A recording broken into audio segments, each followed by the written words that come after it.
हक है, मैं अपना हक लेने, मैं और मेरी बेगम हमने कहा कि हम आगे बढ़ेंगे। हमें उन्होंने धक्के दिए, आगे खड़े हो गए, शानों से पकड़ा, उसके बाद हमें कुर्सी पे बैठ के वहाँ से ज़बरदस्ती उठाया गया, मुझे और मेरी बेगम को। 30 पोलिंग स्टेशन का जब रिजल्ट आया तो उसमें वाज़ेह बढ़तरी थी आपकी। जी बिल्कुल थी, बिल्कुल थी जी बिल्कुल थी। और आप मुझसे ले सकते हैं 433 पोलिंग स्टेशन हैं हल्का NA 128 के। हम हर जगह से, हर इलाके से जीते हैं। हमारी जो जीत है वो 1 लाख से ज़्यादा के फ़र्क की है। सही है। तो क्या वजह है, क्यों आपकी जीत को शिकस्त में बदलने की कोशिश की गई है, क्यों ये हो रहा है ये सब? देखिए वजह तो मैं क्या आपको बताऊं, आप इसको समझ सकते हैं। इस मुल्क में आपने तो डोर टू डोर कैंपेन चलाई, चीफ कैंपेनर अबूजर सलमान नियाजी साहब थे, बहुत ज़बरदस्त आपने कैंपेन की। नहीं बिल्कुल, हमें इलाके के अवाम से वालिहाना मोहब्बत मिली है और मैं इलाके के अवाम से हमेशा मैं वादा करता हूँ मुंसलिक रहूँगा, उनके साथ अटैच रहूँगा, उनकी खिदमत करूँगा। जो एतमाद उन्होंने मुझे बख्शा है मैं उस एतमाद पर इंशाअल्लाह पूरा उतरूँगा।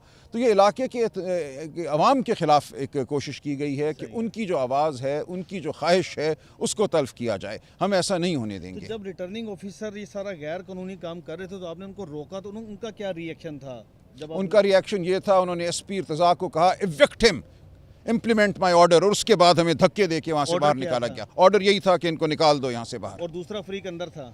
मुझे दूसरे फरीक का नहीं पता। देखिए दूसरे फरीक का होना ना होना मेरे लिए गैर अहम है, मेरा होना ज़रूरी था। उसके हक़ में तो धांधली होनी थी, उसको अंदर होने की क्या ज़रूरत थी। और उस हवाले से भी जो शवायद सामने आए हैं वो इंतहाई खौफनाक हैं और सही वक्त पर उनको सामने लाएंगे। ओवरऑल आप इतना अरसा हो गए हैं, कल शाम 5 बजे पोलिंग खत्म हुई है, रिजल्ट आ रहे हैं अगले दिन सुबह, यानी आज सुबह 10 बजे आ रहे हैं, इसकी क्या वजह है? 10 बजे नहीं, आज फॉर्म 47 इन्होंने 2 बजे जारी किया है। लिहाजा ये जो कोई कार्रवाई करते रहे हैं, जो कुछ रद्दोबदल करते रहे हैं, उसके लिए इनको वक्त की ज़रूरत थी। लेकिन ये बात बहुत आगे नहीं चलेगी। हम आवाम के सामने तमाम हक़ाइक़ रखेंगे, अदालत के सामने तमाम हक़ाइक़ रखेंगे। आज लाहौर हाई कोर्ट ने क्या ऑर्डर पास किया?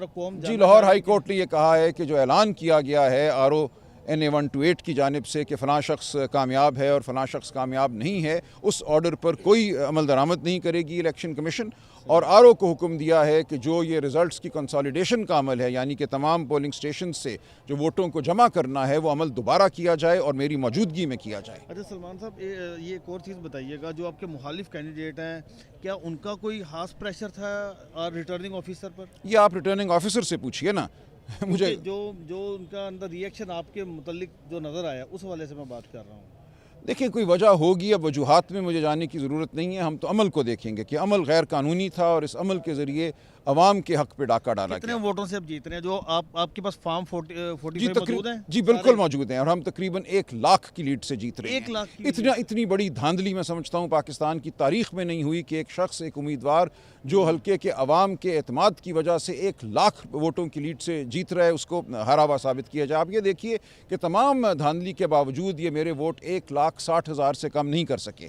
अगरचे बहुत से वोटों को इन्होंने रिजेक्ट किया, उसके बावजूद मुझे जो वोट दिए हैं वो 1,60,000 हैं, जो लाहौर में गालिबन सबसे ज़्यादा वोट हैं। मियां नवाज़ शरीफ के वोट भी, उस बारे में भी एक बहस हो सकती है कि वो कैसे कहाँ पहुँचे। लेकिन मेरे वोट जो हैं वो तमाम PTI के कैंडिडेट्स और बल्कि तमाम कैंडिडेट्स जो लाहौर के हैं उनसे ज़्यादा हैं, और ये आवाम की जो मोहब्बत मुझे मिली उसका सबूत है। सही है सर। हमने देखा कि शेख रुहेल असगर को बड़े पैमाने पर शिकस्त हुई, राना मशहूद को शिकस्त हुई, बड़े बड़े बुर्ज उल्टे इसमें, तो साद रफीक को शिकस्त हुई, और एक शख्स जो नामालूम है, जो नून लीग का भी नहीं है, उसको आप इतने वोट दिलाते हैं जो मियां नवाज़ शरीफ के वोटों से ज़्यादा हैं।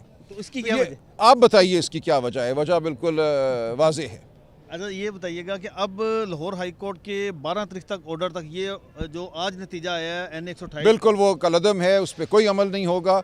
और उस दिन मैं समझता हूँ नई एक फॉर्म 47 की तरफ पेशकदमी होगी और वो हम पेश करेंगे, और उसके नतीजे में जो कुछ होगा वो आगे वोटों की दोबारा गिनती होगी? गिनती नहीं करनी होती इस मरहले पे। जो प्रिजाइडिंग अफसरान की तरफ से फॉर्म दिए गए उनको जमा करना होता है। हम देखेंगे कि उन नताइज में अगर इन्होंने रद्दोबदल किया है तो वो हम अदालत के सामने लाएंगे। आखिरी बात है सर, जब इन्होंने आपको ज़दोकोप किया, क्या आपने मुकामी पुलिस को इतला दी? पुलिस ने कोई हेल्प नहीं की आपकी?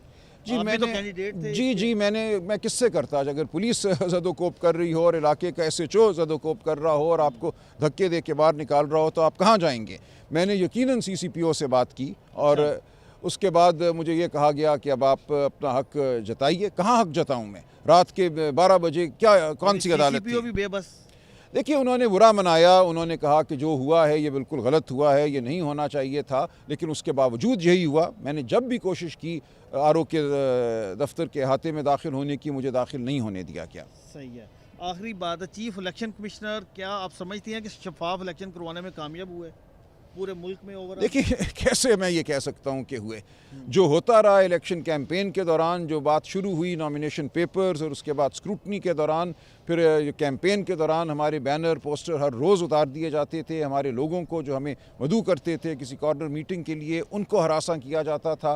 रात की तारीकी में उनके घरों पे रेड की जाती थी। उसके बाद इलेक्शन वाले दिन अगरचे वोटिंग ठीक हुई, लेकिन वोटिंग के बाद जो अमल हुआ वो शफाफियत पे एक सवाल नहीं है, शफाफियत के ख़िलाफ़ बिल्कुल एक सबूत है। डॉक्टर यास्मीन राशिद को जिस तरह से शिकस्त दी गई, लगता है कि ये दोबारा नताइज चैलेंज होंगे? देखिए मैं बाकी तमाम हलकों को नहीं जानता, लेकिन ये बिल्कुल वाज़ेह है कि एक हिकमत अमली के तहत बाज़ उम्मीदवारों को बाहर रखा गया है और बाज़ उम्मीदवारों को कामयाब होने दिया गया है। Thank you very much.